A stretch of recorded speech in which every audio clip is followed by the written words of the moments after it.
Hello, Charmaine. I hope you can hear me. If you can't, let me know. If you can, give me some kind of sign. You're the first one in.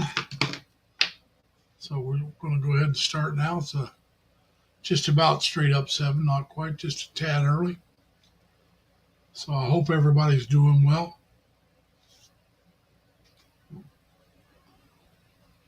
And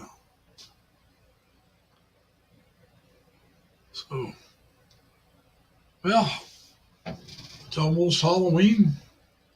This Tuesday's Halloween. I'll probably have a couple more uh, short videos that I'll put up, or shorts that I'll put up on the Halloween, and that'll be it. The last one will be on Halloween Day itself. Hey, Percy, how you doing? Welcome to the stream. So, hopefully you're doing well.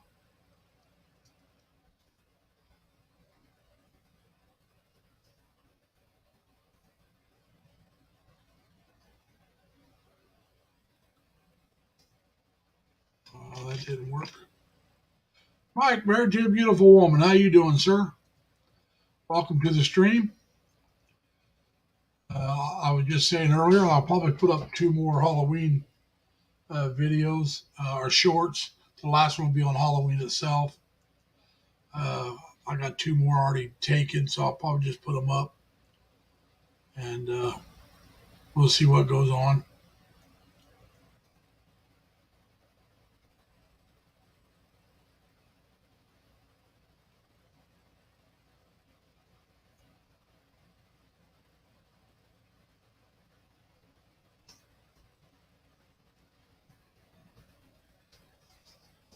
And let me do this.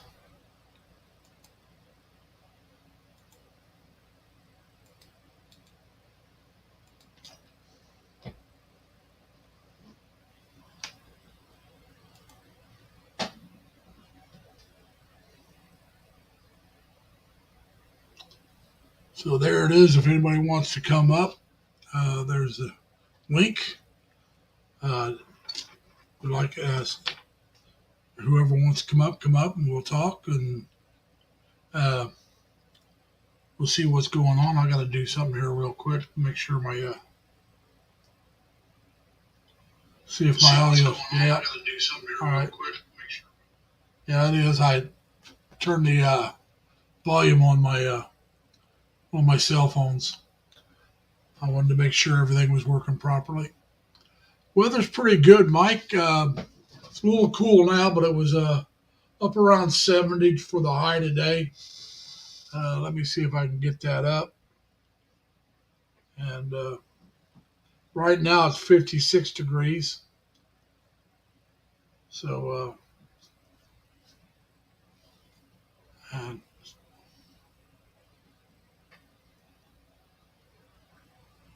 it's 14 degrees Celsius. So,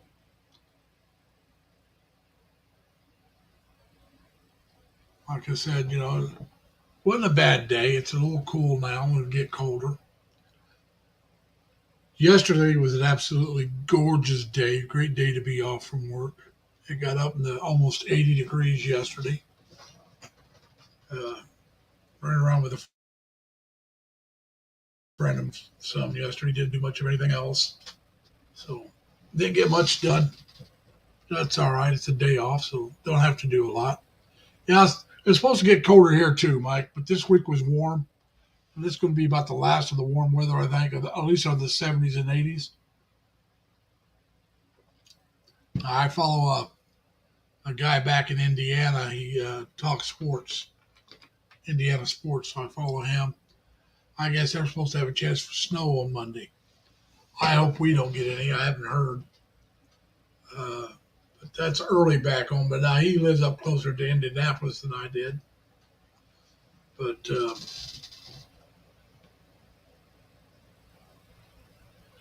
whoa, I'm glad to hear. No, hopefully nobody was hurt. I'm glad they got rid of that snake.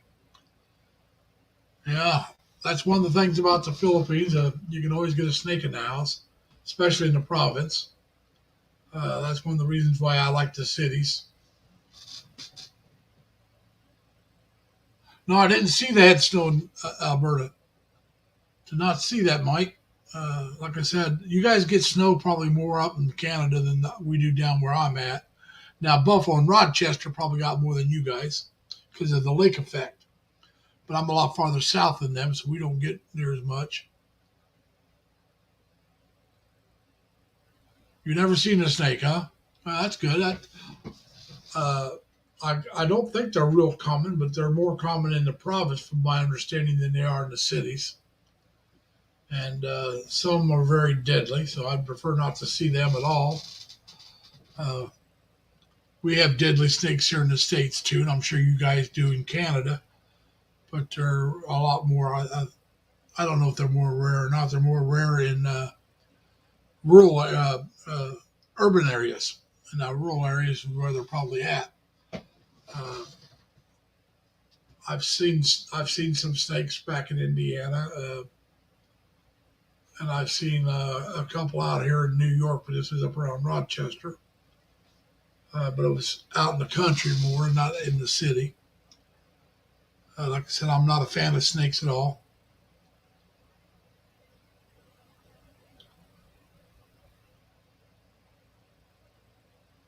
Now, in Manila, they caught a 13-foot panther. Oof, that's a big one. Makes you wonder though if he was actually in Manila, if that was somebody's pet that got out. I don't know why people keep pythons and boa constrictors as pets. It just doesn't make a sense to keep a constrictor as a pet. Uh, I mean, they eat dogs. If they get big enough, they can eat babies. I mean, I can't see keeping a snake as a pet, period, but especially a constrictor. But that's each person has their own thing, I guess. I'm just not into that kind of stuff. But like I said, I don't know how long we're going to go today. It depends on whether or not anybody comes up and talks with me. Hopefully somebody does, but we'll go for a while. If anybody got questions, go ahead and ask them, and I'll answer as many as I can. Uh, Back to work tomorrow. I hate going back, but it's how you pay the bills. And until I can leave the states, or until I can retire, work is what I got to do. Uh, so, but now I think Manila though would be a little bit too big. Cebu might turn out to be too big for me too. I don't know yet. I lived in bigger towns, but that's when I was a younger man. San Diego was over 3 million people. Uh, and I lived there for a few years when I was in the Navy. Like I said, I was a lot younger. I was 18, 19, 20, 21. Hey, Sean, how you doing? Welcome. Glad to see you made it. Like I said, if anybody wants to come up, the link's at the top there. You can come up. You can come up and just say hi and drop back down. It's up to you. Yeah, Dumaguete, like I said, the places I would consider after Cebu would probably be Iloilo, Davao, and Dumaguete area because uh, I do want a decent hospital close by. As old as I am, I'm in good health right now. For an old man with sugar diabetes and sleep apnea, I'm in pretty good shape.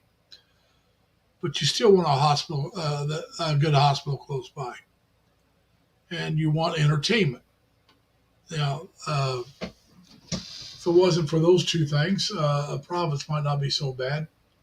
But I like the entertainment, and I want a hospital close by.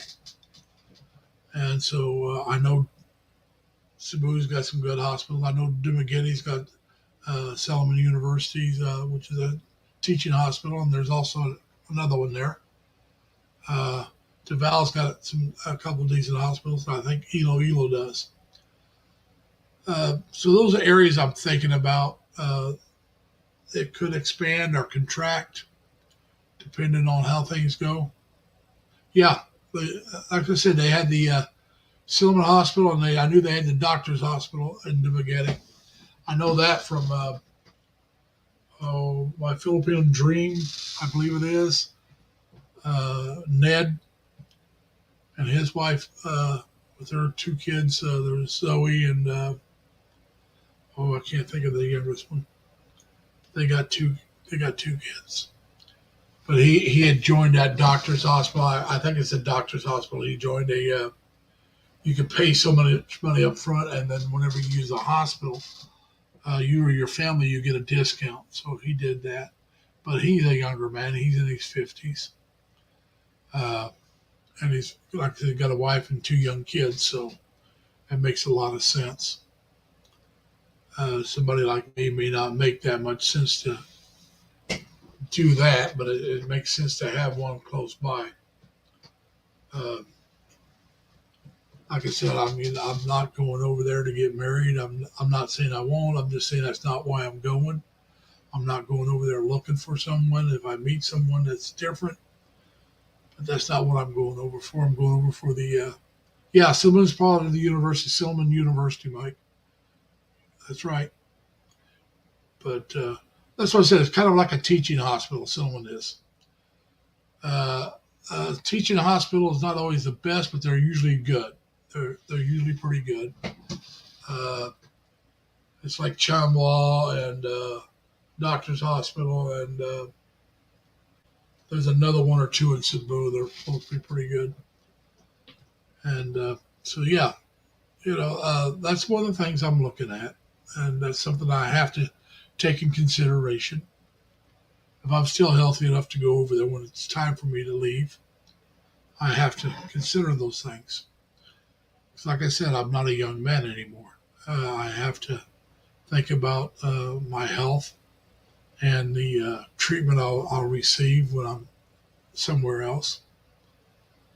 And let's be honest about it. There's hospitals over there that are better than some of the hospitals over here. Matter of fact, some of the better ones in the Philippines is better than a lot of the hospitals over here. So, a lot of people say we have the best health care. Well, we have great health care here, but only if you go to the right hospitals. I mean, there's hospitals here that aren't that good, and let's just got to be honest about it. I don't blame you there. Like I wouldn't want to go to a public one either. They're not as good as the private ones. That's my understanding. That's why I said, I mean, I want to go to the place that has the private hospitals that are rated decent. Because, you got to think about your health when you get older. And like I said, also, I want to think about entertainment. I don't want to be sitting in a hotel or excuse me, a condo room all the time. I know I'll go get coffee and stuff. I want to be able to do other things, whether it's go to a movie or go to an amusement park or uh, maybe a waterfalls or a beach. Hey, Robert, come on up, brother. If you like, come on up. The thing's right up there at the top. But so yeah, like I said, those are the things I got to think about. Now, Robert, he knows where he's planning on going to, which is over close to, I believe it's the same island, isn't it, Negros Oriental, Negros Island that you're going to, Robert? I believe that's where he's going. I believe that's where Sammy's at. He's going over where Sammy's at when he's ready. So yeah, and like I said, those are the things we have to consider. Where do you want to go? What do you want to do? Uh, Myself personally, like I said, I don't have anyone set up. I'm not looking to set up anything before I go. I'm looking at my options. I'm looking at areas I think I will enjoy, and I think I'll enjoy Cebu. That's why I'm going to go to Cebu City. And if it turns out I really don't care for it that much for whatever reason, I'm looking at other places to go to after that. Like I said, Davao, Iloilo, Dumaguete, things like that. I'd like to stay in an area that doesn't get hit by a lot of storms. I don't mind the rain so much.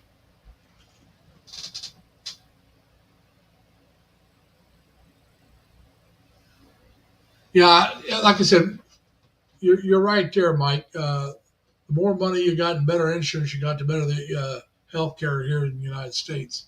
But like I said, there are some hospitals that aren't as good, that aren't that good. You need to go to the good ones. And for those, you need the money or the health insurance. Now, I got the VA. It's not going to pay me to go to the best hospitals unless they happen to be close by. They're not going to send me somewhere. Uh, and I do have Medicare, but that I don't have the parts B, C, or D. I'm thinking about getting those, but I'm not sure if I want to. Because right now I get all that stuff through the VA. And so, do I really want to pay for that? Because the VA won't charge them. They don't charge Medicare or Medicaid. They don't charge the government. They do not charge them. So, even though I have that, doesn't they don't charge them? It doesn't do them any good. Because I was going to get.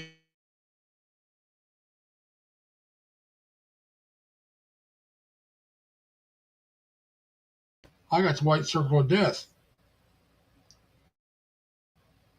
And yeah, I'm frozen on this other one. It's back. So I don't know how much trouble I'm going to be having today. We have too much trouble. I'll have to shut it down. Yeah, yeah. There's things that like I said, I can get some certain surgeries and all that stuff for free through the veterans. Colonoscopies I get through the VA. I've had some other surgeries that was done through the VA, and they take care of it. I mean, it just that's why I don't have the other insurance. It's just like, well, the VA takes care of it. But I'm going to look into it. One of the reasons for that is one of the outside healthcare you can get doesn't cost a whole lot of money, and it'll travel with you. So I got to see what it's going to cost me to get the other, to get that, and then decide whether or not it's worth it. Hopefully it is. If not, then I'll have to try to get that add insurance on my own. And hopefully it doesn't cost me an arm and a leg when I do that. We'll find that out some other time. But it just we don't know yet. So, and now, Mike, you're having your knee surgery, right? Yeah. Well, now, Mike, before I got in the VA system, I had good health care. I got in the VA because, the company I was working for dropped the insurance. And the insurance they offered us in place of the good insurance wasn't very good at all, in my opinion. The VA was better.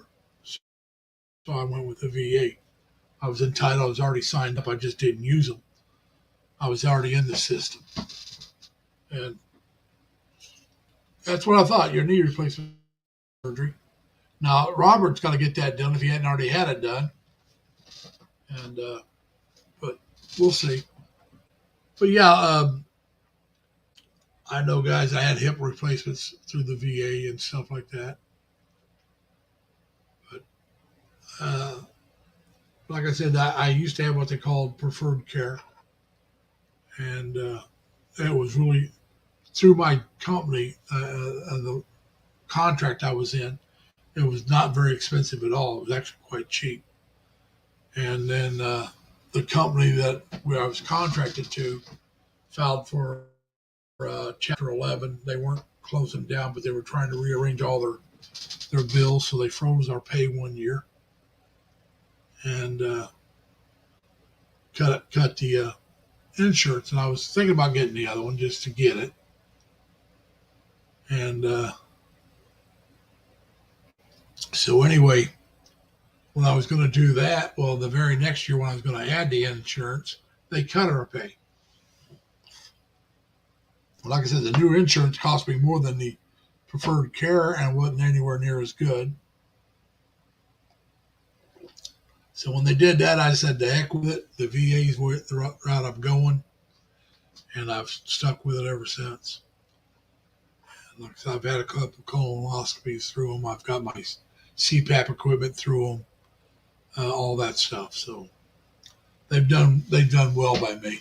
And I still thinking about getting the other, even though they won't charge it, just in case I need it. But I go back to Terre Haute. They got a VA there. It's not a major hospital, but they do. I can get some treatment. I'm liking the green tea. I've drank green tea for years, and just not as much as I've been drinking it now. I still miss my soda. I still want a Coke Zero once in a while, but I know it's not good for me. So I'm not drinking Coke Zero. I think I've had one since I've quit. No, I take it back. I've had two. I've had two, and that's in the last month. So that's not too bad. I think I've had two. It might have only been one, but I know I've had one. I think two. So we're still trying to get it off completely, But if I only have one every couple of weeks, I'm not going to complain about it too much. I want it more often, but it's getting less and less where I really want it, like I did before. Uh, I don't drink as much coffee as I used to either. I still drink, about 16, 17 ounce coffee on the days I work. On the days I'm off, I might drink some and I might not drink any. I didn't have any coffee yesterday. I haven't had any coffee today. So we're cutting back on the caffeine too, I guess. But yeah, I've been drinking water and tea yesterday and today, so that's a little healthier. But hey, everybody, if you haven't done it already, if you would give me a thumbs up, I'd appreciate it.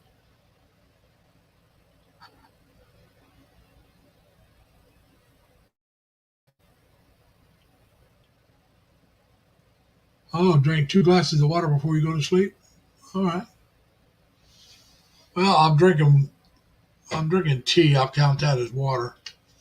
I already had a couple glasses of water today. I'll have another glass after we get done. Uh, so I try to cut back on all that stuff. So we're going to do what we're doing. And oh, by the way, next week we change our not a week from tomorrow we change our clocks. So next Saturday is going to be the last time I'm here at this time for the United States and in Canada. I'm going to try to go back to 7 o'clock our time. It'll still be 8 o'clock in the morning in the Philippines on Sunday, because they won't have their. Now, like I said, next week it's going to be 8 o'clock for everybody, but the week after is when it's going to happen. For the Philippines, it'll be the week of the 12th for us here. It'll be the week of the 11th, November 11th. It'll be a different time. We'll go earlier again. But we'll see how that goes. But yeah, I hate changing the clocks. I really do. I wish I'd just get it done with, cut it out, and let us stay the times that we are. But until they do, we got to suffer through this twice a year. Now, for me, it actually gives me an extra hour of sleep next Sunday, because we move our clocks back. So instead of being 6, it'll be 5. All that silly stuff.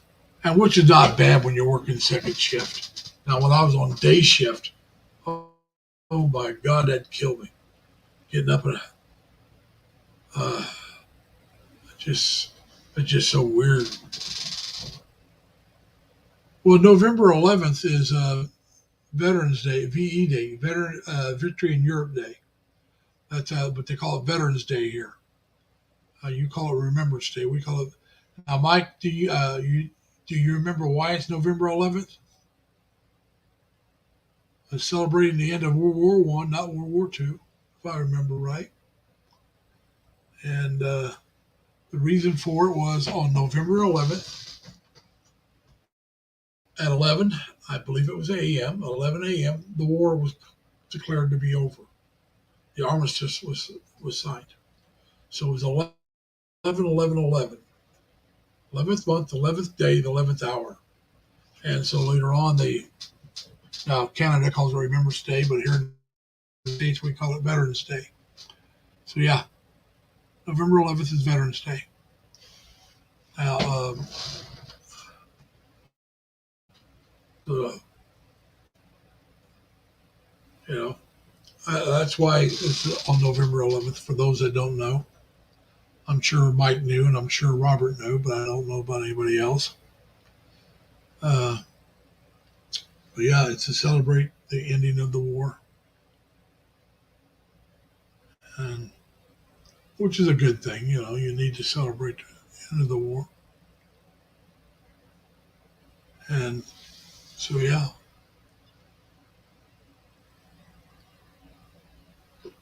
Uh, Nobody's wanting to come up today, man.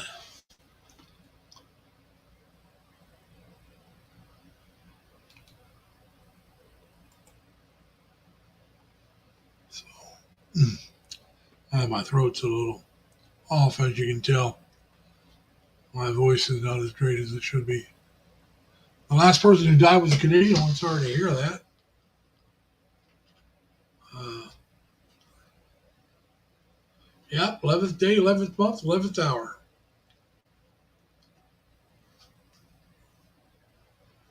Yeah, that's kind of a symbolic thing, isn't it? I mean, 11, 11, 11.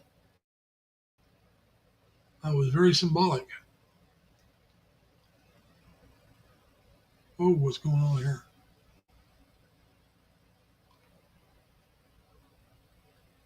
Uh, my arrow went somewhere and caused something to pop up. I just had to move the arrow.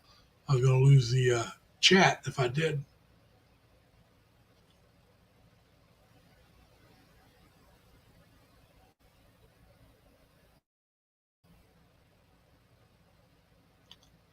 Uh, yeah, it used to be a holiday for everybody, but you're right. It's pretty much only a holiday for the government now.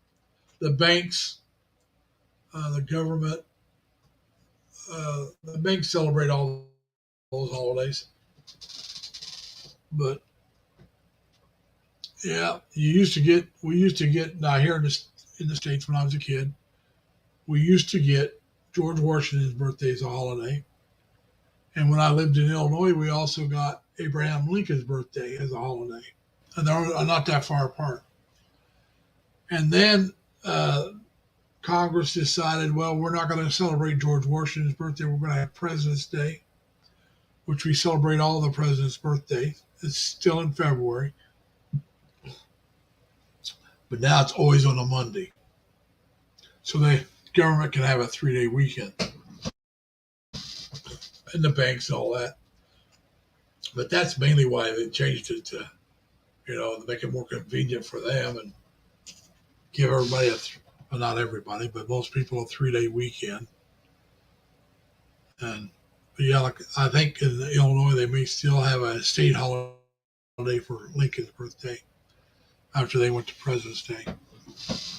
So yeah, it's amazing how a lot of holidays were changed to accommodate the government or the businesses so they can have a longer weekend. And like you take Thanksgiving, I'm surprised they have not changed Thanksgiving around but it's always uh,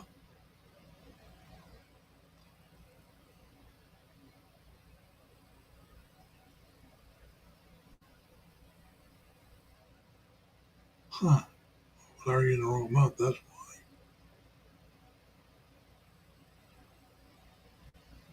I think it's third Thursday after the first Monday here in the States, if I remember right. And so, yeah. One year, it fell on my older brother's birthday once in a while, but never on my younger brother's birthday. Uh, they're only 4 days apart, but if the the third Thursday after the first Monday was never my brother's birthday, my younger brother's birthday, because it would always be at least a week before his birthday or a few days before his birthday, because it felt just the way it was. His birthday was at the very end of the month, and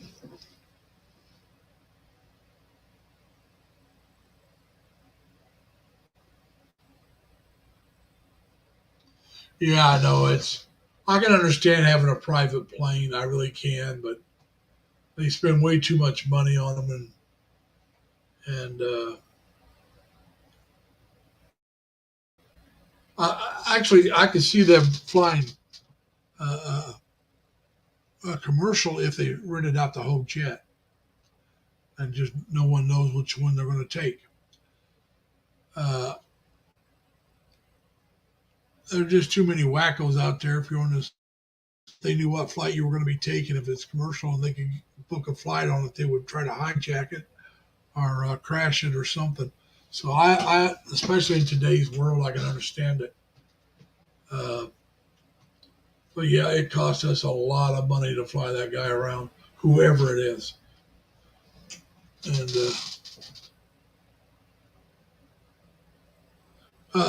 if it's behind and it's, I was going to say probably Trump. Like I said, I mean, all is flying it. Uh, Hello, Megan. How you doing? Welcome to the channel. But yeah, it just, they also have the helicopters. Now, I don't think the helicopters are as. I don't think the helicopters are as uh, strictly for their use. Where the plane's strictly for the president and the vice president's uses. If the vice president's on it's Air Force Two. Air Force One is always the president. Uh, so, like I said, now the helicopters, I think they're just Marine Corps helicopters that they can. I don't think it's set aside strictly for his use. I could be wrong, but even if they do have it set aside strictly for their use, it's still a heck of a lot cheaper than those airplanes. Those airplanes, they have a chef on board. From my understanding, they have all kinds of seating. Hey, Monroe, how you doing, sir? If you want, come on up. Been trying to get somebody to come up and join me. And so, like I said, then you got to have other room for all the reporters that travel with him. The correspondents, the White House correspondents that travel with him, and then his uh, Secret Service bodyguards that travel with him. Well, yeah, you're right. That's what I'm saying. I mean, the only way I could see them going commercial if they just took over the whole flight. Just come in and say, hey, look, we're going to have this flight. But see, then people would find out. Yeah, I don't think you could keep it quiet unless you came in and kicked everybody off. I said, too bad you're being bumped for the president and his entourage. Like I said, with the way the world is today, it's just not a good thing. It really isn't. Well, that's the thing, though, Mike. When it's the president, he's paying his own way with our money. Now, I'm going to tell you the truth. If they're going on vacation, you're dang right they should pay their own way. But if he's going on, country business. All right, Monroe, we appreciate that you're listening to Jim. Hopefully next time you'll be able to make it up. But no, like I said, it just like I said, on vacation, and I don't care. When I say on vacation, I don't think they should be able to take their wives and sons or our kids or anybody like that on these business trips. Now, the wife, maybe, all right. But we know good and well Joe has taken his son a few times, and I don't think he should be allowed to take the son. Ships take too long. The train's not so bad, such a bad idea if you're talking local. It'd be a lot cheaper. But a ship takes too long to travel from the United States to the Philippines or China or anything like that. It would take too long. Although we might be better off if they were gone longer. And I'm not just talking about Joe. I'm talking about all of them. Politicians can be a real pain in the backside sometimes. But I don't know. That's the thing. You know, we got to try to figure out what's best. And it's like when I vote, I really vote for the candidate I really want. I usually vote for the against the one I don't want, and that's sad. We should be able to, because here lately, and I'm talking more than just the last few years, last couple elections. I mean more than that. I don't think the candidates have been that great. It's been a long time since we've had some really good choices, because too many people are going too far to the right or too far to the left, and it just. I believe in compromise. I believe in being able to work with people with different thoughts and different aspects and different beliefs. Hey, Mama Rose, welcome. And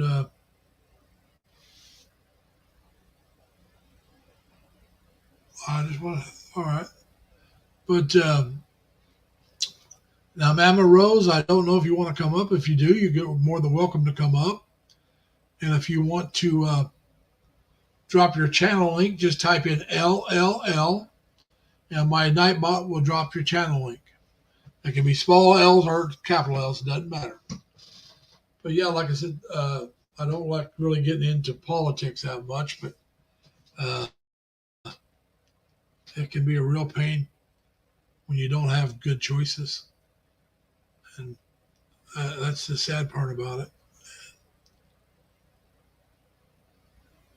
So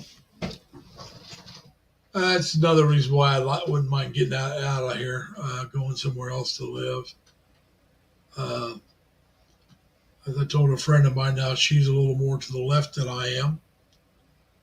But she's more of a centrist like I am. She's just to the left and I'm to the right. But we both agree it seems like this country is going to hell in a handbasket at times.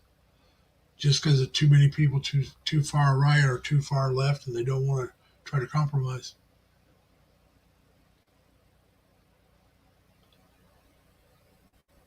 Well, like I said, I mean, he was a Republican. Not all of us want the same thing.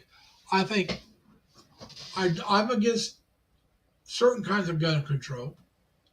I'm not so keen on assault rifles. And it's just not my thing. I don't even own a gun. But I think I should have the right to own one if I want. Now, whether or not it's an assault rifle, I'll leave that up to the politicians. Everybody's got their own belief on this stuff. And so that's what you got to figure out. How do I believe in this? But if you look in the United States, if you want to talk about gun control, you look at the cities. Yeah, but he turned Republican. There were certain things about the Democrats he didn't like. And so, that's the way things go. I mean, as you grow older, sometimes your beliefs, either the side you followed leaves you, or your belief system changes because you decide, well, I no longer believe this is right. My side's leaving me; they're going too far to the right, but the Democrats have gone too far to the left, and it just doesn't leave me much with of a choice. And I'm not changed that much. I'm a flag loving former veteran or former serviceman. I am a veteran, so I'm a former serviceman. And one side's gone so far right that it just seems like they don't want to compromise, and the other side's gone so far left it's not a good thing to be proud to be an American. And so I said, it doesn't leave me. If there was a third party that was in the center, that's where I go. I would become a centrist. But that's not. I don't have that choice because as you know, or now they may not know in the Philippines, but here in the States, and we're pretty much a two-party system. Now there are other parties, but they really don't get enough votes usually to win unless it's a local, maybe a state, but they don't win national. And that's where the change is going to come, is national. Oh, you don't want me in charge of the party? We go to hell in a handbasket. I couldn't lead you out of a wet paper bag, buddy. For some reason, my throat feels dry. But anyway, yeah. So it's better to go somewhere if I can and just get away from it all. And besides that, like I said, I'm getting sick and tired of the cold weather, which is coming. I'm going to have to deal with it, which I have for years. I haven't liked cold weather since I was 19. So, yeah, that's been over 50 years.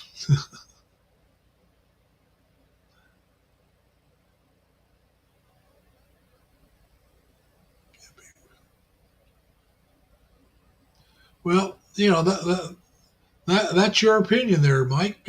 Some of us don't agree with you. That's what I'm saying. We should be able to have that discussion without hating each other. But here in the States, it's becoming more and more difficult to have a political discourse without starting to fight. Now, I don't mean verbal. I mean, sometimes they want to get the fisticuffs. And that's silly. I mean, I understand, disagreements, and I understand, debate. But to hate the other person because they don't believe the way you do is crazy. And to me, it's un-American, but to them, I guess it is American.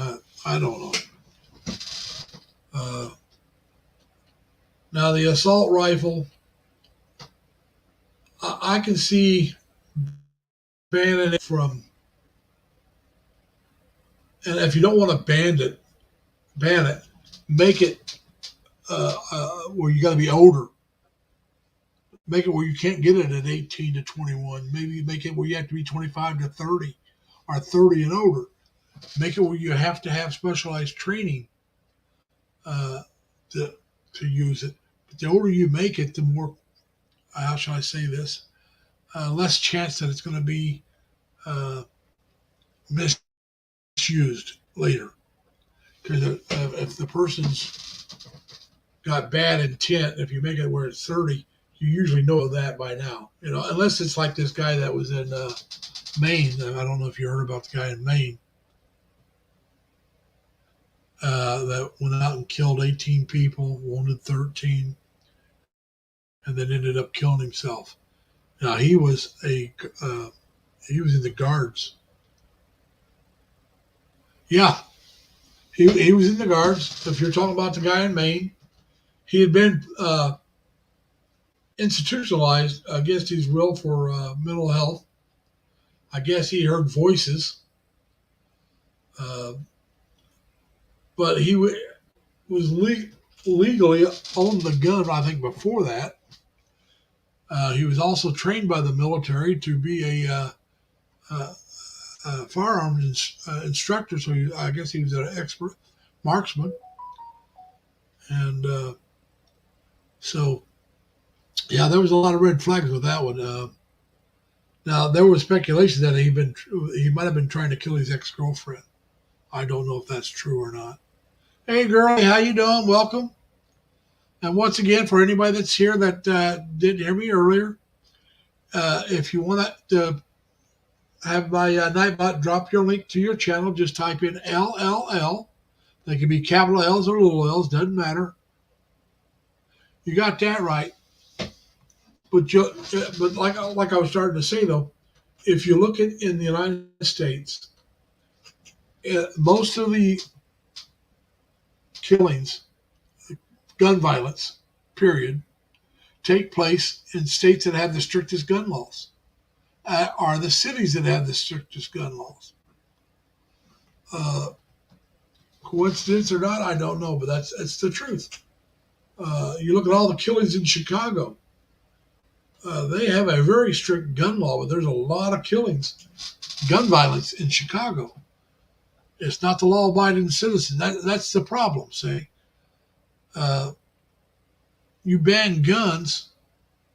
Well, the law-abiding citizen will follow the ban and give up his gun, but the criminal's not going to, and that's my problem there. I mean, uh, I believe that, Mike. I really do. There's people that own 10, 6, anywhere from one gun to 10 or more. And there's people like me that don't own a gun. But there's enough of those other people, and especially if you're counting the law enforcement and the military, yeah, you got a lot more guns than people. Uh, but now if you're talking civilians, you do have gun collectors. There's also guns that haven't been bought yet that are on the shelf still to be sold. They're probably counting those as well. And like I said, there are people that have more than one gun that will make up for those of us that don't. I'm not against guns. I've owned a rifle before. I sold it. I wasn't using it. I couldn't see having something I wasn't going to use, so I sold it. Uh, hey, Charmaine, welcome back. I know you were here. You were the first one in the chat earlier, but yeah, it doesn't make sense to me the way the violence is going.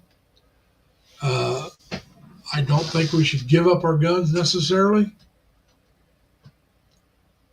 Well, that's good, Mike. But you got to remember, you guys are a much more peaceful people than we are in the United States. Let's be honest about it. Hey, Ed. Well, that's what I'm saying. But like I said, though, it's the criminals that are shooting people. Usually, it's usually are occasionally some nut job like this guy up in Maine will go off his rocker and kill people. But it's usually some nut job or criminal that's shooting people. Now, I believe in banning guns from people who have mental health issues. And if you can do it, keep the guns out of the criminals' hands, I'm all for it. Uh, I so yeah, and if there's a way to, Mike, we probably have more weapons than any other two countries in the world. All right, let's just be honest about it.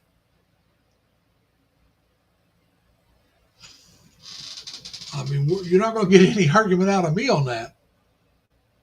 But that doesn't make it where, how should I say this? That doesn't make it where it's going to change.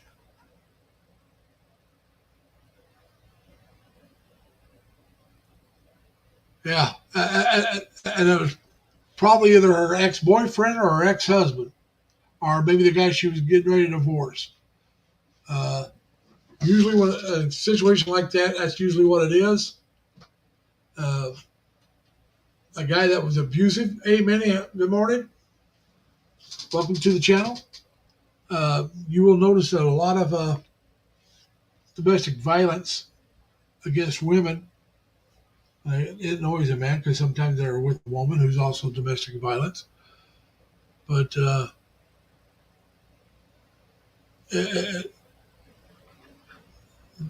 I think those people, anybody that's been accused of domestic violence, should be outlawed from having a gun of any kind. I don't care what his job is. If there's a police officer, he should lose his job and lose his rights to have a gun. Domestic violence is not something that should be condoned anywhere.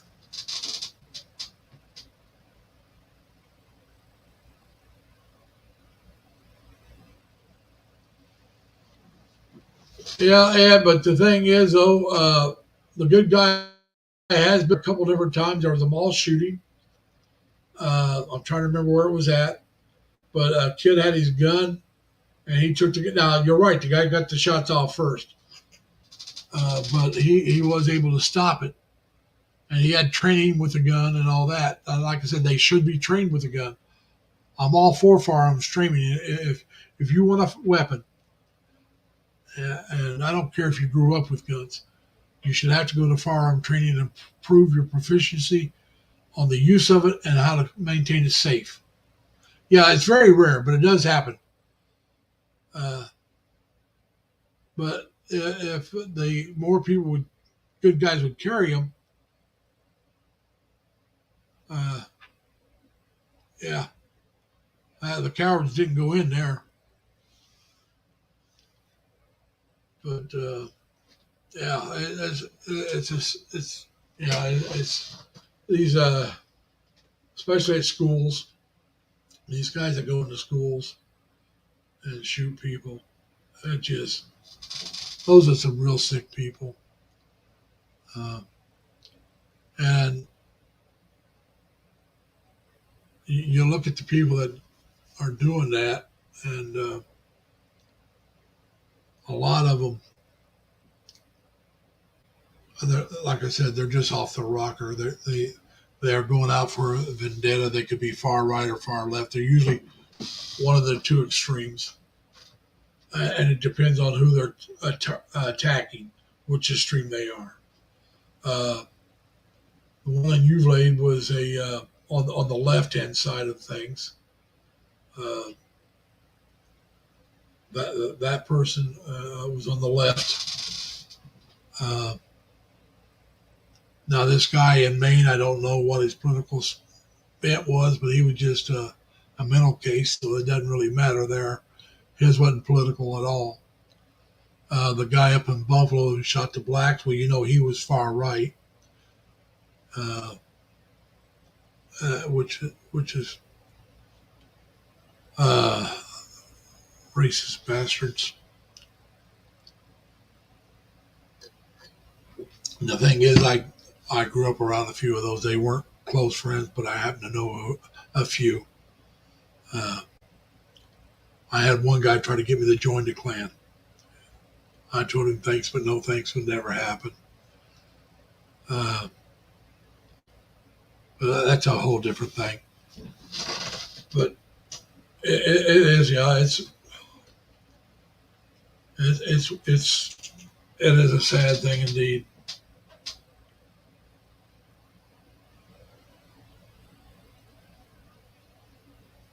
Yeah, but also in some states, like I said, they try to limit it. And who has the guns? The criminals. Uh, just the criminals are always going to have the guns. Now you may. I'm going to talk. I'm going to be honest right here, right now. You may be able to stop a few by ban if you can ban all guns. Uh, Maybe a few, but I'm not so sure you could do that. If I was going to own a gun, I would want it for home defense. I wouldn't want to carry it with me. But as a single man, I just can't see it. Now, if I was married, it'd be a whole different ball game. I'd want her to be able to protect herself against intruders. And if she was comfortable with one, I'd damn sure get a gun for her. I'm going to tell you the way it is. Uh, like I said, myself personally, I don't have one, don't really want one. But if your woman's going to be home by herself, you got to think, how's she going to protect herself if somebody breaks in? Home invasions happen all the time here in the United States. That's a good possibility. But see, you got they're probably being taken across the border through the res. You got to find a way to stop it. And so a lot of illegal guns come up through Mexico too, along with drugs. So you know, I don't know if they come from U.S. or not. I know they took some guns down there. They did that, and they thought they would be able to follow them. But a lot of guns come from other places.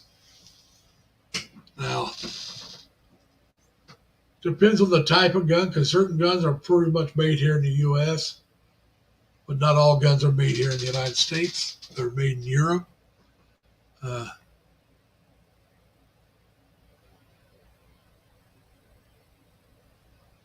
yeah, it does happen,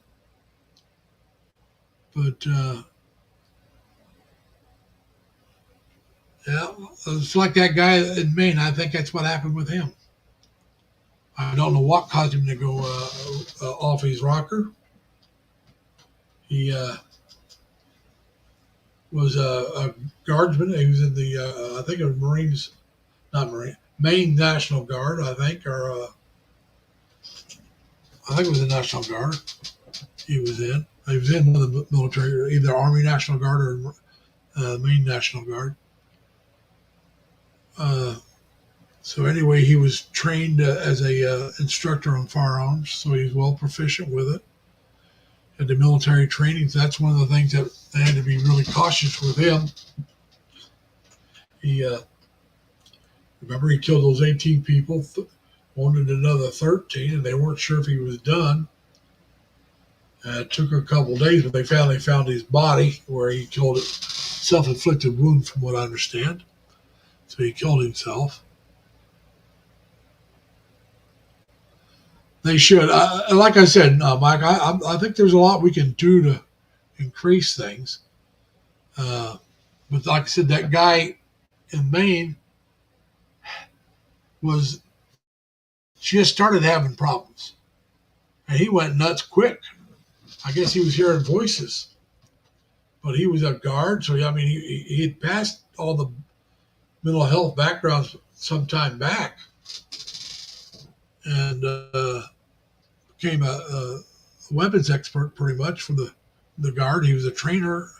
I guess he was pretty much a sharpshooter, and like they said, they think he planned this out, and they say usually somebody that does these kind of mass shootings like he did, they usually either kill themselves pretty quickly once they get surrounded, or they fight it out with the police and get killed that way. They rarely ever give up, and they very rarely run. They usually stick around and keep on killing people. So that was another reason they thought he was a little different. And at least that's what they were saying on the news and stuff. I was trying to keep up with it. I'm glad that he ended up taking his own life,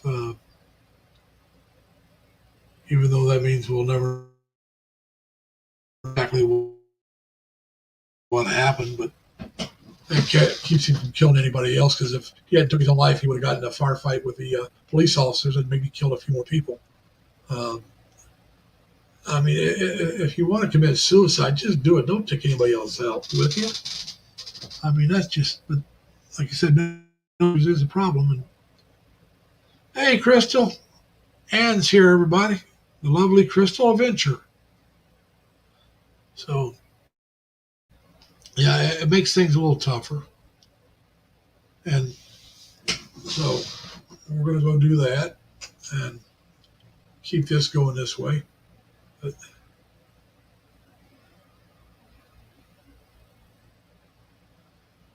well, I think most businesses put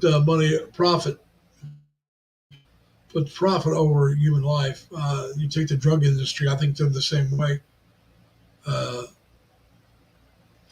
you may disagree with me, but I really do. I think the drug industry puts profit over human life.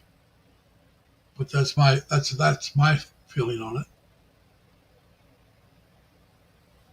So, well, you know, and a lot of other industries put profit first. Now, most of those won't kill people, but they still put profit over the benefit of mankind. Will this benefit it? Nah, it'll probably hurt in the long run, but we'll make a lot of money.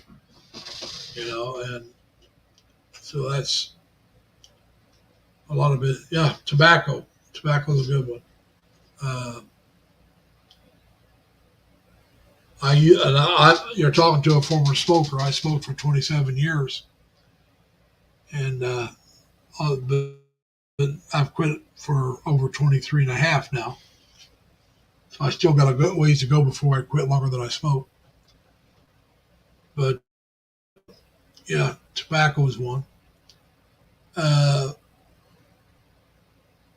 Now, I the thing with tobacco, and the states are pricing themselves out of, are trying to price people out of smoking, which could be a good thing. But I think a better thing to do is make it where they have to go into a liquor store where cigarettes can't be sold anywhere but a liquor store, and you have to be 21 to go in. Because if you can keep somebody from starting smoking until they're 21, you got a good chance to keep them from ever starting. And those that do start at 21 have a better chance of quitting later in life than those of us like myself who started much younger. I started very young. I had my first cigarette. Well, we won't count the first one. I was very, very young there. But I started smoking on a semi-regular basis at the age of 12. And I was up to a pack a day by 17 or so. Most people that, like myself, that start like that don't quit. My younger brother was pretty much like me. He never quit. Uh, so my older brother never started. Well, he tried it once, didn't like it, never, and that was it. But they claim you can get them not to start until 21 or older. There's a good chance they won't start, and if they do, it'll be easier for them to quit later in life. And I believe that to be true. And it's like here in the States. Hey, Tim, welcome, sir. And Tim, and those that just came in not too long ago, remember now, if you want to drop your channel link, just type in LLL, and my Nightbot will drop your channel link for you. But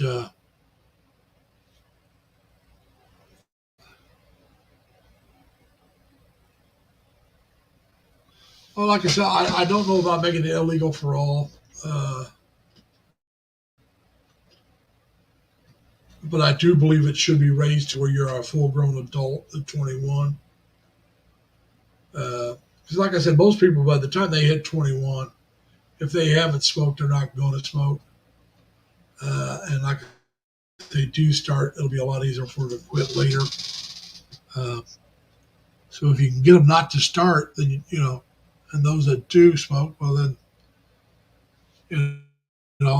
at 21 you should be intelligent enough to know that it's bad for you. Now that's not necessarily at 12 years old you think it makes you look cool. You're one of the cool kids. At 21, there's not so much peer pressure to get you to start at 12 or 16 or something like that. And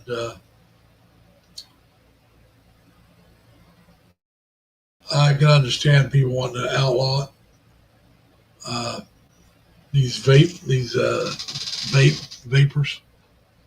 Uh, uh, I hear they can be bad for you too.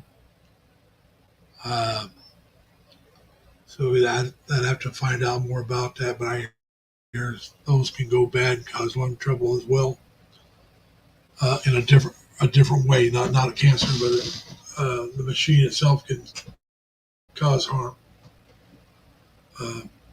It's like right now in New York, and they got it in Canada. Marijuana is legal. I don't know what the age limit is, but I'm sure it's probably the same age limit as booze, which would be 21. You're still going to have some kids doing it that's under 21 because somebody's 21 is going to buy it, want to share it with some chick they like that's under 21, or maybe he's got the brother and they want to party and he's known them all. And so I mean, if it happened, I'm sure they can still buy it off the street illegal. It just won't be as much. And hey, Putra, I'm not sure if that's pronounced right or not. Hello, Putra. Welcome. You were here last time, so let me do something here.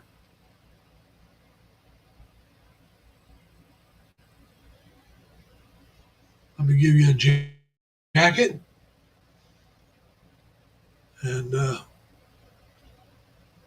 you should be getting your jacket here soon. So, Pooja, if you have a channel of your own, just type in LLL, and my Nightbot will drop your link for you. And people can check out your channel. If you want to come up, come on up. We'll talk to you. And Mike, yeah, that's what I said, Mike. I knew there was some other kind of problem. That's what I'm saying. So now, Mike, you have a good time talking to your wife. Take care. And who's dad? I'm nobody's daddy, buddy. I'm just here trying to have a good time. And she'll give you therapy, Ed. She'll hit you right upside the back of your head.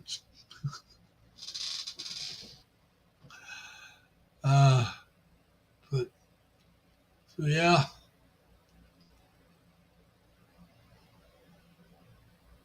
Yeah, Mike left. So yeah, Ed.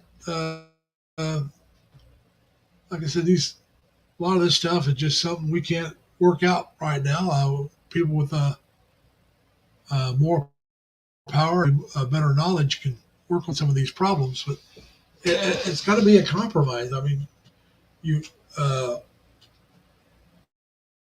I do believe in the 10 Bill of Rights, the 10 First Amendments. So it does say we're allowed to have a weapon, a gun. And so I do believe we should be allowed to have guns. I'm not against having limits on it. Maybe you limit the number of guns a person can own. Maybe you limit the type of guns. I do believe in limiting the type of the people that can have them. Like I said, if you're convicted of a crime, especially a violent crime or a felony, I don't care if it's violent. If you're convicted of a felony, I think you should give up your right to a gun. If you're convicted of a violent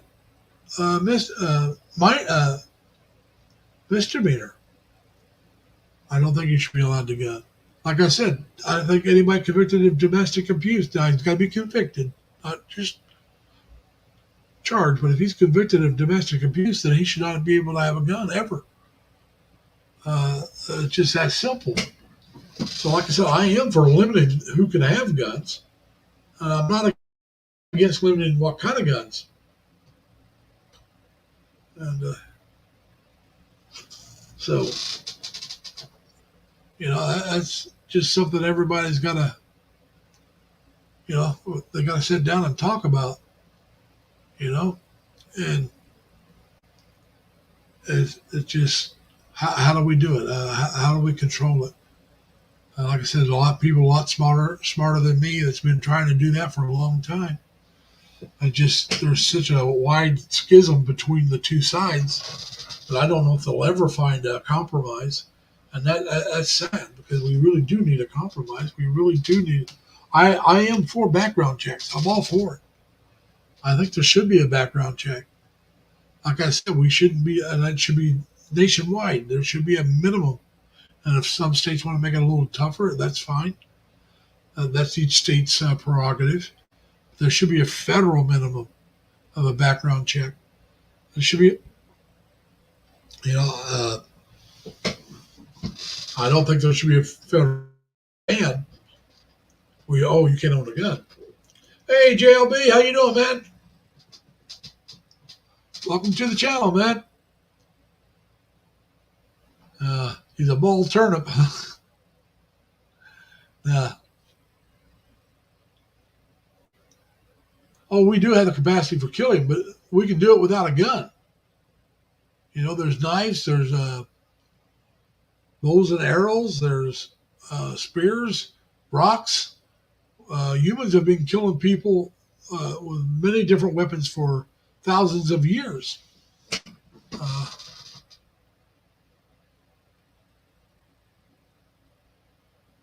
Uh, that's what I'm saying, Tim. I don't own a gun. I really don't want to own one.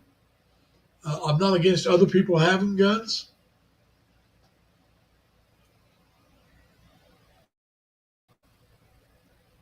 Well, machine guns are outlawed. Now, if you're talking about an AR-15, it's not a machine gun. That's not a machine gun. Machine guns can only be owned by, I think it's certain gun collectors. They have to be registered. Uh, and then I don't think any private individual can actually legally own a machine gun. They've been outlawed long, long time. The old time from the 30s.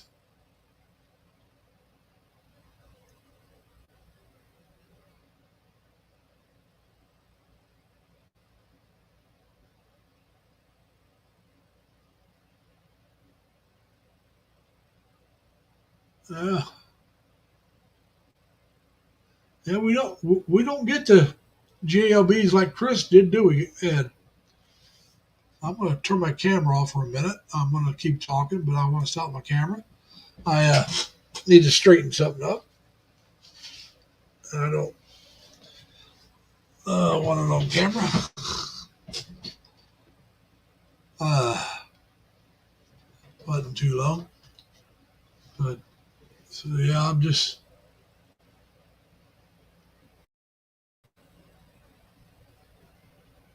yeah. Bonnie and Clyde had machine guns, but like I said, they were illegal. I think, but the only ones you ever saw with machine guns back in those days were the criminals. So they might have been legal back in those days, but they've not been legal since those days. I'll guarantee you that. Uh, but yeah, the Tommy gun or the machine gun. A lot of the old bank robbers back in the 20s and 30s used the machine gun. Al Capone and his guys used it. The St. Valentine's Day massacre, from my understanding, was done by a machine gun. And you know,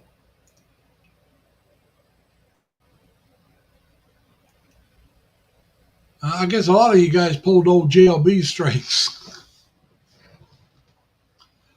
but uh, it's like I said, that's the problem with the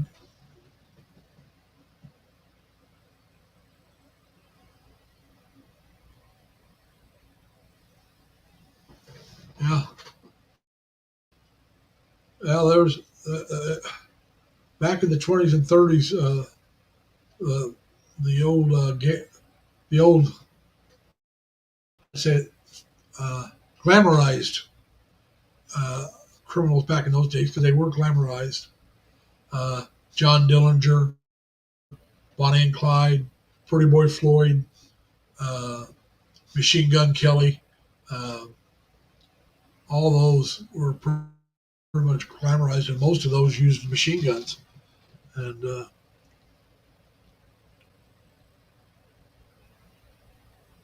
I never knew his first name. I just knew you guys always only talking about JLB, and I know you guys used to uh, get on him a lot. He was a conspiracy theorist, right? And so, so yeah, from my understanding, he was a real nut job. So, like I said, I never did check out his channel, so I couldn't tell you for sure. I just have to go off what people said. And so anyway, that was yeah. But yeah, like I said, the guns, that's a tricky question. We've been uh, wrangling with that for decades, and, and for almost a century or more, probably. Uh, but like I said, we do have the right to have a gun.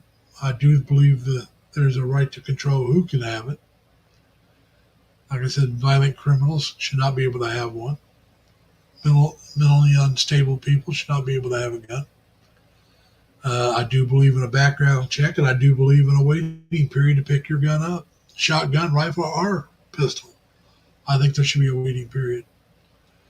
Because, I mean, you tell me there's a waiting pistol for a pistol, well, I go get a shotgun. There's no waiting period for it, and I go out and kill people with a shotgun. No, waiting period for all guns. It's something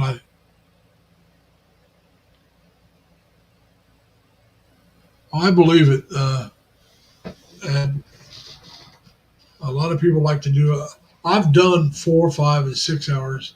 I try to keep them shorter than that now, especially when I'm the only one up here, because eventually I get tired of talking.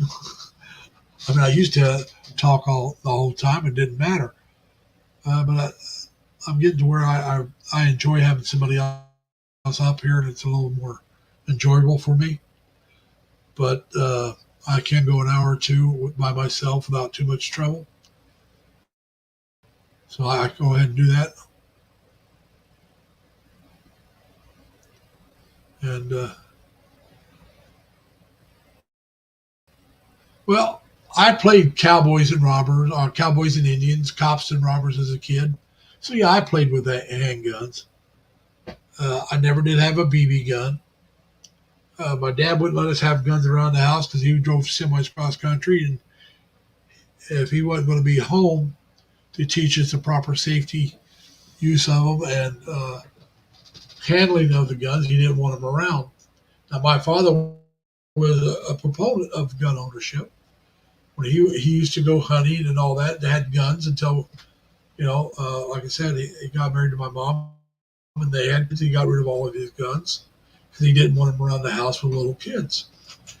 And by the time us boys were old enough that he could have took us out hunting and shooting and taught us the proper use of it, he was on total disability and couldn't go out. So he just never bought another gun. There was no sense in it because he couldn't do anything with it except for have it around the house, and he didn't want it around the house if it wasn't going to be used. He didn't believe in that. He did believe in going out and hunting and stuff like that, but he couldn't do it anymore when he went on total disability. So I was not raised with guns in the house, although my cousin George was, but his dad was home all the time, and when he was old enough, took him hunting and all that good stuff. And we're the same age. Well, that's my cousin. It's 11 days older than me. I've been hunting with my cousin George. I have gone hunting, but I borrowed a gun from him and went when we wanted to go hunting. I borrowed a 410 shotgun, which, for those of you who don't know, a 410 is probably the lowest gauge you can get in a shotgun. Very little kick, if any. I don't remember any kick at all, but it is a shotgun. Went rabbit hunting, got a rabbit, and usually what I did instead of hunting, I used to go shooting, target shooting with friends. We go out with a rifle and target shoot. And this is when I was a lot younger. And they had the guns. I didn't have one. I'd go out with them. We'd go out with guns and shoot. The only gun I ever had was a 22 long rifle. I had that when I was in the Navy. I knew needed some money, so I bought his gun. And he decided he didn't want to buy it back. So I kept it for a while. Then I sold it to somebody else because I wasn't going out shooting. It's like, why do I own this gun if I'm not going to go shooting? And so I sold it. And that's the last time I ever owned a gun. The only time I ever actually owned a gun. Uh,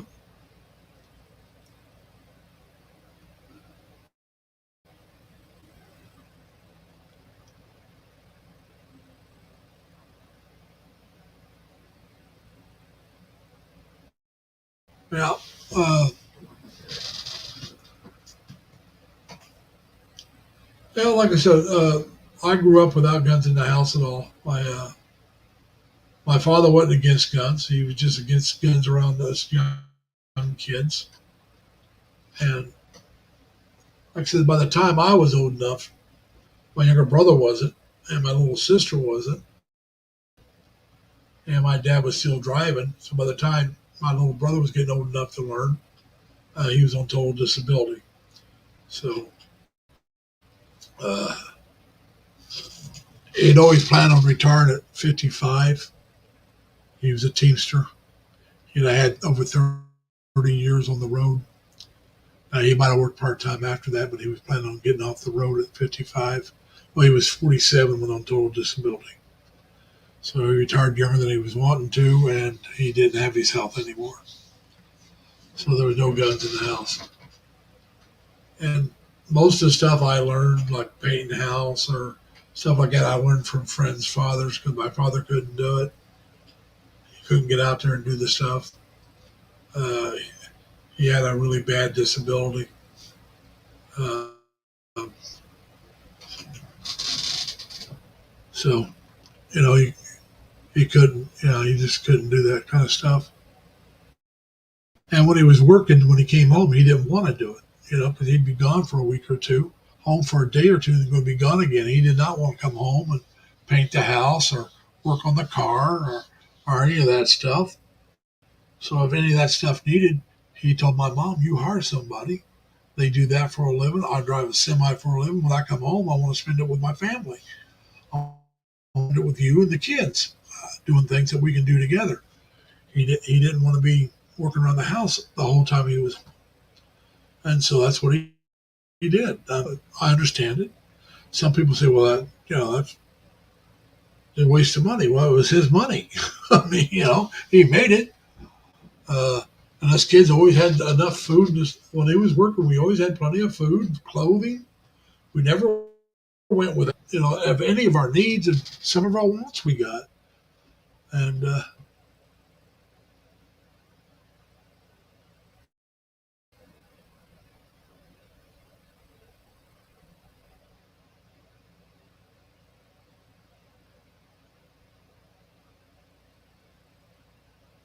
yeah, that's what I'm saying. Yeah,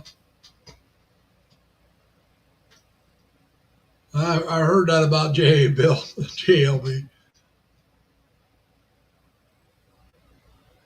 But so yeah, it was a lot of that stuff was just not meant to be from my father. Not his fault. It was just life, and you take life as it comes. And like I said, one of the reasons I'm the way I am is because of that. My father always said if he was faking his injury, he would enjoy his retirement. Here he worked all these years and retired and couldn't enjoy it, and didn't get to do a lot of things he wanted to do because he was working, making money to pay for the house and my mom and putting food in our bellies and clothes on our backs and keeping the house heated and air conditioned and all that. So when I got older, I didn't think about when I retired. I thought about, all right, I wanted to do this. How soon can I do it? What way can I do it? And I just tried to have fun. Now I still believe in having fun, but I do believe in putting it off a little bit longer, trying to save up more, trying to prepare more for retirement.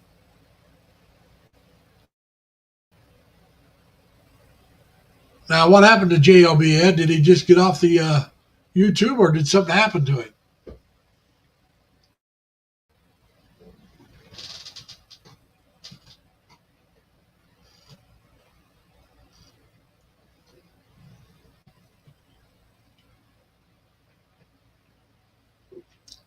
So,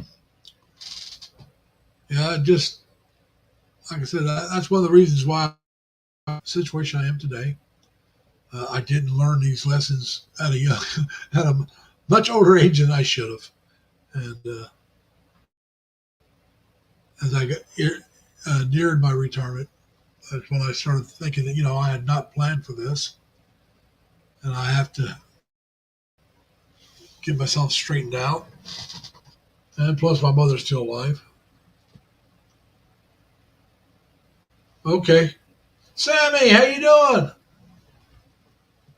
Come on up, Sammy, if you like. And don't drop in the 3Ls for your channel.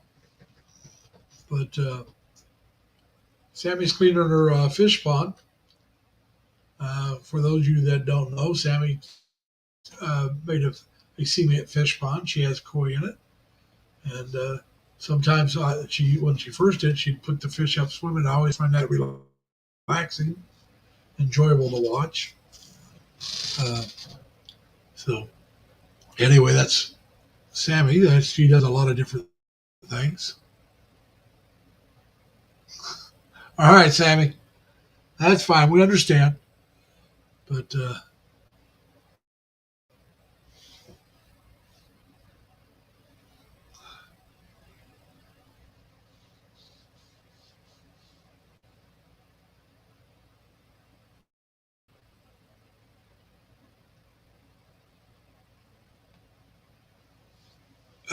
Mike, who's Eminem Journey? Is that Mary?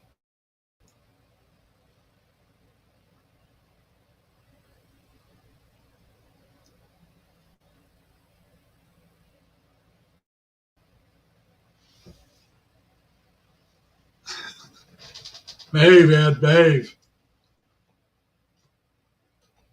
Now, Mike, who's Eminem Journey?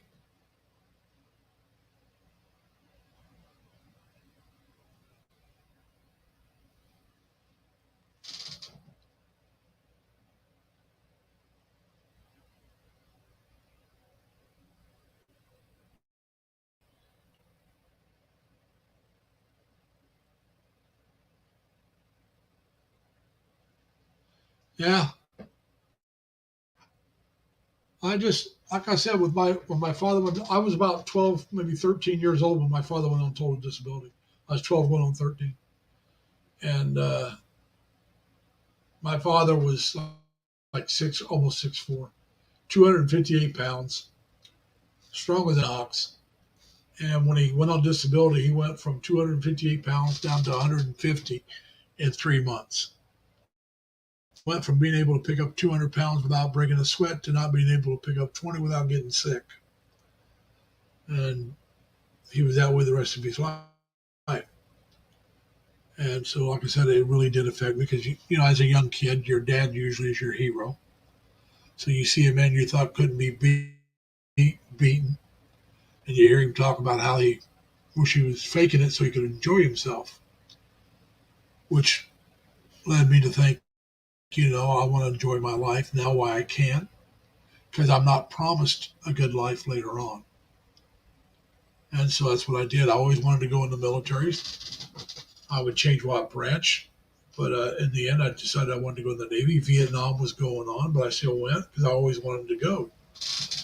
And so I went in the Navy. I did over 6.5 years. If I'd have been intelligent, I would have stayed and did 20. I enjoyed the Navy, but I was overweight. Yeah, it does, Ed. I was overweight. And after NAM ended, they started looking for ways to cut back on people, to cut down the number of people in the service. And one of the ways they did it was they changed the weight regulations.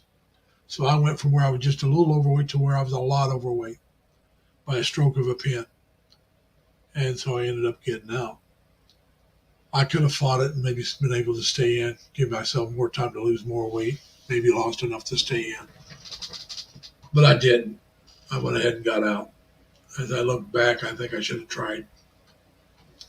Maybe I could have done it.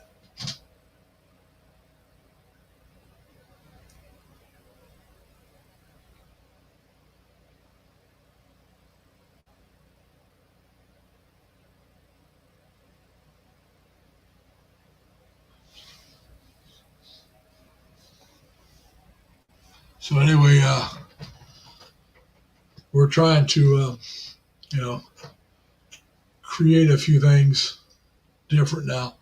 And remember, Sammy is just LLL. Anything else in there, my Nightbot won't recognize it. Just the 3Ls. And I'll drop your channel for you.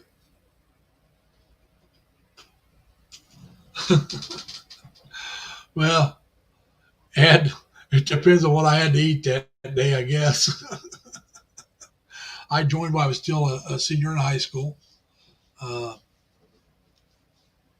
I went in, and they still had the draft. I was one of the last years of the draft, and I went in and to sign up for the draft, and the draft board was shocked as all get out that I was in there signing up because I was there on my 18th birthday, the day of. And they said most people wait till the end of the month because you got to the end of the month when you turn 18 to come in and sign up. But I was there on the day of, and I said, "That's all right. You're not after me anyway. I'm going to join." I said, "I've always known I was going to go into service, and it's something I'm going to do." And so yeah, I did two trips overseas, two what we call Westpacs, and then in the Navy we call them Westpacs. Western Pacific is what the Westpac stands for. I did two, almost did a third, but I got transferred off the ship, which I wish I hadn't. I wish I would have been able to stay on and made that third one because I enjoyed them. I enjoyed going overseas. I just enjoyed the travel. I could, whether it was Hawaii or Japan, Taiwan or the Philippines, I just enjoyed being somewhere different. I still do. I still enjoy that to this day. When I first moved down here from where I was living up around Rochester, it was such a blast being here. For it took a few months before the newness wore off, and I enjoyed every minute of it. I still like it, but it doesn't have that same energizing effect that it did when I first moved down here. I really am energized by going someplace new. I've always loved to travel, and that's one of the things I did. Uh, like I said, I've been to China on my own. I've been to Canada a few times on my own. Uh, Toronto, uh, uh, now Montreal. Uh, when I was on the West Coast there, I went up to Vancouver. All this I did on my own. The Navy didn't do it. I did it. And sometimes, most of the time, I went with friends. But it was that kind of travel. We just go and either spend a weekend or maybe a week or two and see what we can see and enjoy ourselves. I've always enjoyed doing that.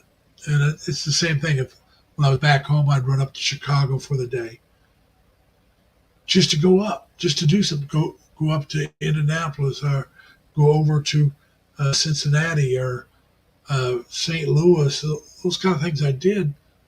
Not not saying as much. Chicago and Indianapolis quite a bit more than the other places. But I've been to Cleveland a few times after I moved out to New York State. Been down to New York City a few times. Been to DC a few times. Uh, this is what I enjoy doing is traveling. And now I know I can't travel as much once I retire because I won't have the money. But that's all right. Not like I would like to, but that's okay. Uh, it depends on the type of traveling. Uh, it, it can be a chore, a day travel where you take you almost quite a few hours to go up to it, then you spend there, then come back the same day. That's too much of a chore anymore. And I used to do that. I'd go to New York City that day and come back the same day. And I'm talking just a few years ago, I would do that in my 50s. I'm not doing it anymore. Uh, it's just getting to be too much of a chore. Unless I drive to like Poughkeepsie and take the train in, but I'm no longer going to drive in, try to find a parking spot, run around the town, doing things I want to do, then drive back in the same day. Not going to happen, I don't think. Uh, it's just like you said, it's a chore now. So if I'm going to do it, it's going to be at least 2 days. And that's what the last few times I've been to New York, that's what I've done. But I have gone down to New York for one day and come back the same day. I've done that a couple times. But it's getting to be too much of a chore. And so, no, thank you. It's just like if I go up to see my sister, I did one time. I've gone up to see her for just and turn around and come back the same day. I go up and I'll spend the night, then come back the next day. Uh, and that's not as much of a chore as going to New York City. It just I'm spending almost 8 hours on the road if I do that. About 4 hours up and 4 hours back. Like I said, when I was younger, that wouldn't have bothered me. But I'm getting too old for that. So now it's got to be a couple of days at least. You got that. You got that right, Ed. Don't have as much energy and traveling harder for many reasons. And that's one of the reasons. You don't have the energy anymore. Like I said, I used to be able to drive 8 hours nonstop, except for gas. Stop once for gas, and it wouldn't bother me a bit. When I was in my 40s, I lived in Batavia, New York. And I would travel back to Terre Haute. I'd have 4 days off. I would drive there in one day, and that's about a 10-hour drive. And I'd drive back another day, and I'd be home for 2 days. And I did that, 3 or 4 times every summer for a while. And I didn't mind it. And, it did not bother me. But like I said, I was in my 40s. That's a little bit different. And I used to, a lot of times I would take off after work, drive all the way through that whole night, get home that morning, lay down and sleep till the afternoon, get up and run around all day. And so, like I said, I had 4 days off and I'd leave right after work. So I actually had almost 3 days at home, 2.5 days at home, a little over. And then I'd drive back the next day, off, get back that night, get some sleep, get up and go to work the next morning. I did that at least 3 times a summer, sometimes, more. And I put on, the first couple of years I lived in Batavia and Rochester area, not just Batavia, I lived in some other areas. I averaged over 32,000 miles a year on my car. And I only had to travel maybe 12,000 miles of that was to and from work. Depending on where I live, some times it wasn't that far. But yeah, especially if you're traveling with friends, you take turns sleeping in the car and somebody else will be driving. It depends on the city. But yeah, it can be a pain in the city nowadays. There are a couple of reasons for that. One thing, back when we were younger, there wasn't near as many cars. And the roads weren't as big. There wasn't as big. The highways weren't. There wasn't near as many cars either. So it was a little easier on your driving. And nowadays there's just so many cars, especially in the city. It just, oh man, it can be bumper to bumper in the city sometimes. And the bigger the city, you go into DC, or you go into New York City, or you go into Chicago, even Indianapolis, Buffalo, those bigger cities. Rush hour, oh my God, it is a pain. And it can take you forever to do it could take you an hour to do a 20-minute drive or more because of all the traffic.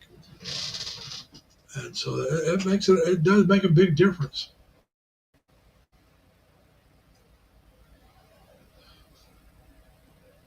We appreciate you coming, Sammy. I've been talking, But we're not going to go real long tonight if no one's going to come up. We've been going about a little over an hour and a half, almost an hour and 40 minutes. We might try to get to 2 hours, but that'll be about it. Uh, but I don't know if I want to go another 20 minutes or not.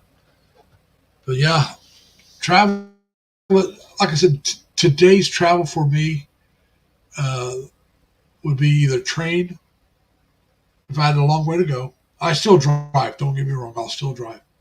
But I'm just saying if I got to go into like New York City, the best way would probably be the train. If I'm going by myself, if I'm going with other people, it'd probably be better to drive.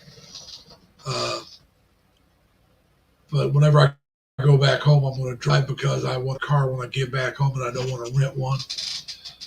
Uh, but plane is the best way to go if you can afford it. I can't afford it, so I drive. Like I said, I'm trying to get myself out of debt, get some bills paid off, save up some money, and you know, prepare myself for retirement. But like I said, I can't go anywhere until after my mother passes. She'll be 98 in January, so she's getting up there. She always tells me she doesn't want to live to be 100. She tells my sisters the same thing. But like we tell her, it's up to the good Lord. But we hope she's doing well. I can't really call her anymore because she doesn't answer her phone. I have to call my sisters and find out how she's doing. That makes it a little tougher. But at least I know I got 3 sisters back there that go visit her and keep up with her, and plus a niece and a great niece that do the same thing. But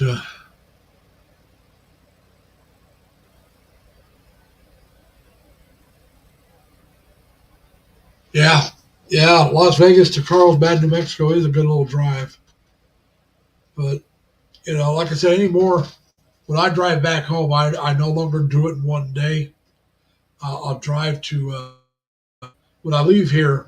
I drive to Ashland, Ohio, and I'll spend the night there. Or I'll drive uh, Batavia and spend the night there. Usually I go to Ashland. I'll stop in Batavia and visit with my sister and brother-in-law. And then on my way back, I drive to Erie, Pennsylvania, stop there and spend the night. Then I'll stop again in uh, Batavia to visit with my sister and brother-in-law. And if I have the time, I'll spend the night there and visit with them for a couple of days. I'll do that more often later on. But I do also, I'll just go up there and visit with my sister and brother-in-law without going back home. So I do get to see them quite a bit. Not as much as I did when I lived up there, but I still get to see them quite a bit. But, no, there's no plane there. I understand that. I can take a plane from here to Terre Haute, but I would have to take it from here to either Chicago or Indianapolis, and then from there to Terre Haute. I don't know if I can take one from Chicago anymore to Terre Haute. So it may be from here to Chicago to Indianapolis to Terre Haute. I'd have to, but like I said, right now I can afford to fly anyway. So not just for a vacation. If I had to get home in a hurry, I could do it, but I'm not going to do it just to go on vacation because, like I said, I want my car. I want to be able to get around and do things. Because, like I said, I go visit friends. I was back home. I took those videos of the cover bridges. I did the videos the last time of the Strawberry Festival and my favorite coffee shop in Terre Haute, the Bear Company, the Little Bear coffee shop.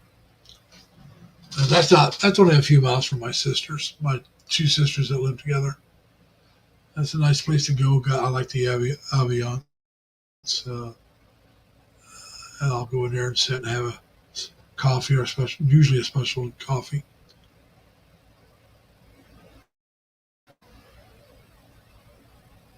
Yeah.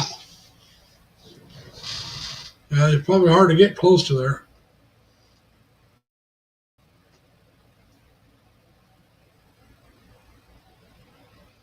Yeah, Tim, like I said, when we were younger, especially if you had another person with you that could share the driving, I, how old was I? I want to say I was in my 30s. And I had to go to Buffalo from Terre Haute. Not Buffalo, uh, Batavia, Elba, actually, my sister's. And I took my other sister with me, my sister Ruth Ann. And I won't say the reason why, but we had to go. And I was the only one that could take her. So I drove her all the way up there. We got there. Now, like I said, with my sister, it's a 12-hour drive. I got her up there. I took an hour, maybe 2 hour off. I turned around and drove back home because I had to be at work the day after. There was, like I said, it had to be done. There wasn't any other choice, and I was the only one that could do it. So, basically 24 to 26 hours, I drove 22 to 24 hours. I just took a short little break, visited with my oldest sister, her husband, and her kids, and then I was gone. It was just that simple. And but like I said, I didn't have a choice. It was something that had to be done, and I was the only one that could do it. It was a family thing, and it had to be taken care of. So that's what I did. I couldn't do that today. No, no, no. I could maybe drive it there in one day still, but there's no way I was going to take an hour or two off and turn around and drive back. No, I'd have had to take the rest of that day off, drive back the next day.